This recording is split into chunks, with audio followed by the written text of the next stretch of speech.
We have 3 Friday night playoff games tomorrow night. It's Pekin at Dunlap. The two played a terrific game back in week 3 in overtime, back and forth battle between the two teams.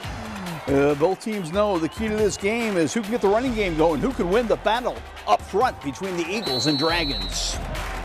Well, we got to stop their run. You know, the first game they rushed for more yards against us than anybody has all season. They ran for 220 plus yards, which is, you know, you're not going to win football games very often. We got lucky, you know, and won that game, but we got to stop the run much better.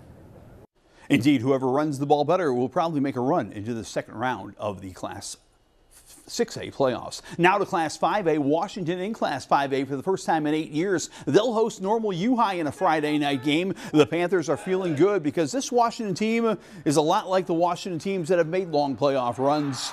They are a physically strong Panther team. You know, I think they're a solid club. They've got a quarterback that can, if you give him a little bit of time, he's going to pick you apart. And he's got some guys that can go out and catch it too. They've got some great concepts. The receiver, you know, obviously can run a little bit.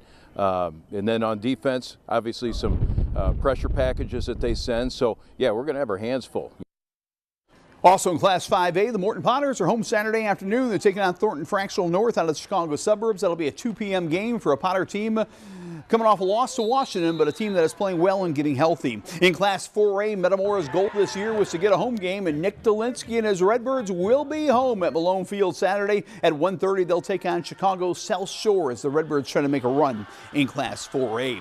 We will hear from your Big 12 co-champion, the Peoria High Lions, again in the second segment of Prep Rally. But let's check out some of the other teams in action out of the Big 12 Conference. Peoria Notre Dame is playing a Friday night game. The Irish are heading north to Marengo on Friday, and after playing 5A and 6A teams all year in the Big 12, the Irish excited to make a run in 4A. They come from a smaller conference. I mean, they're not the Big 12. I think the largest enrollment in their conference is about 900. They're a sound football team. They're good. They can do both spread and tight football. Their conference has a lot of tight wing T football, so they'll be prepared for us.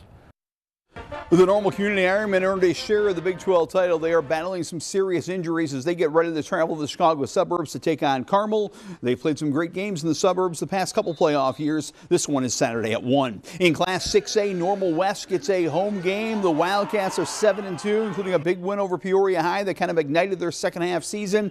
Normal West is home coming up on Saturday at 1 against Thornwood. The Bloomington Raiders are going to turn on the Saturday night lights. It's Bloomington taking on Muscuda from downstate Illinois. Bloomington, of course, won a playoff game a year ago. This year they aim to win more than one, but it starts with a home game Saturday at 6. We have 3 Central Illinois playoff teams that are heading to the playoffs looking to go 10-0. The Bloomington Central Catholic Saints are a perfect 9-0. They'll run on the field Saturday afternoon at 1 o'clock to take on Princeton. Usually if you go undefeated and win the Illini Prairie Conference, you are ready to make a playoff run. The Illini Prairie Conference has given the Saints a ton of confidence. What we've done over our 9-game season in the conference that we play in, I think that we should be playing with a ton of confidence. And for us to play as well as we have, you know, feel real confident. But, you know, we got to reset it now. It's a new season. Farmington was 9-0 for a second straight year. They will open the playoffs hosting Eastland Pearl City, a team out of the Northwest, where those Northwestern Illinois teams are tough. So expect a tough battle, 1 o'clock Saturday at Farmington. El Paso Gridley has just celebrated their first ever 9-0 season, but they didn't celebrate much because they have bigger goals. Yes, they are undefeated. Yes, they are Heart of Central Illinois Conference champs, but they want to have a November to remember. They kick off the playoffs November 1, Saturday, 7 p.m. game against Chicago Marshall. Now to state soccer, and we have 4 Central Illinois teams in the state Sweet 16. In Class 3A, Normal Community is still kicking after a remarkable win over Minooka. Minooka beat Normal Community 7-0 earlier in the year. But on Tuesday night, led by the defense and Kai White at goalie, Normal Community stunned Minooka 2-1. Ethan Lelm sends the ball into the box. Believe Avita hits the rebound in for the goal, the game-winning goal. Normal Community wins it 2-1. They're into a sectional final game versus Collinsville. Yeah, we obviously have some incredible attackers. You know, Joyce Sabika, Believe, Avita, Logan Lelm, and then now Cooper Lee getting in the mix as well in terms of attacking. And, you know, Kyle Hatcher coming in there and a couple other guys are just contributing to that attacking. And then our defensive guys just doing a great job of holding people off and getting better each game. So we're excited to see if we can do some more.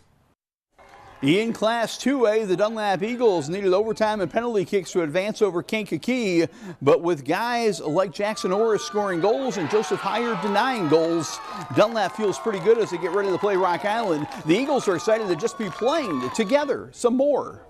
We preach a lot about just being a family, and you'll hear the guys talk about being a family, and we truly are that.